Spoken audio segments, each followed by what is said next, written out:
So we covered the skills that you need to get rich. So that was specific knowledge, accountability, leverage, judgment, and lifelong learning. Let's talk a little bit about the importance of working hard and valuing your time. So no one is going to value you more than you value yourself. So you just have to set a very high personal hourly rate and you have to stick to it. So even since when I was young, I just decided that I was worth a lot more than the market thought I was worth, but I started treating myself that way. So always factor your time into every decision. How much time does it take? Oh, it's going to take me an hour to get across town to get this thing. Well, I value myself at $100 an hour. That's basically throwing $100 out of my pocket. Am I going to do that? You buy something from Amazon, they screwed it up, you have to return it. Is it worth your time to return it? Is it worth the mental hassle? Keep in mind that you have less work hours, you have less mentally high output hours. Do you want to use them to run errands and solve little problems, or do you want to save them for the big stuff? All the great scientists were terrible at managing their household life. None of them had a clean, organized room or, made all their social events on time or sent their thank you cards. You can spend your life however you want, but if you want to get rich, it has to be your number one overwhelming desire, which means that it has to come before anything else, which means you can't be penny pinching. This is what people don't understand.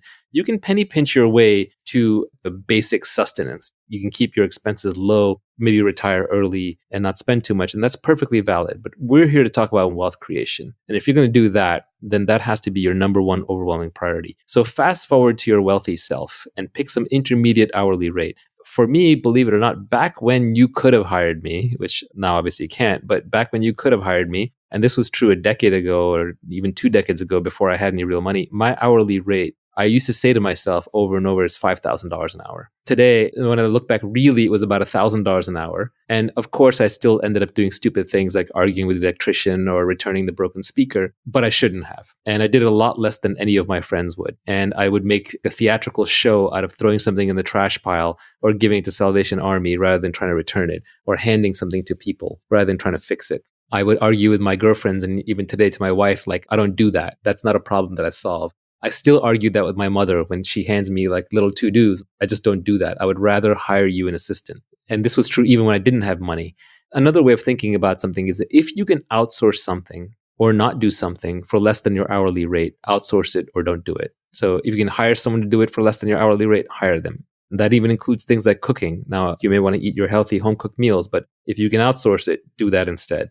And I know some people will say, well, what about the joy of life? And what about getting it right just your way? Sure, you can do that, but you're not going to be wealthy because now you've made something else a priority. Paul Graham basically said it pretty well for Y Combinator startups. He said you should be working on your product and getting product market fit, and you should be exercising and eating healthy. Like, that's about it. That's kind of all you have time for while you're on this mission. So set a very high hourly aspirational rate for yourself and stick to it. And it should seem and feel absurdly high. If it doesn't, it's not high enough. And whatever you picked, my advice to you would be raise it. Like I said, for myself, even before I had money, for the longest time, I used $5,000 an hour. And if you extrapolate that out into what it looks like as an annual salary, it's multiple millions of dollars per year. Ironically, I actually think I've beaten it. When I look back, because I'm not the hardest working person, I'm actually kind of a lazy person. So I work through bursts of energy where I'm really motivated with something. So if I actually look at how much I've earned per actual hour that I put in, it's probably quite a bit higher than that.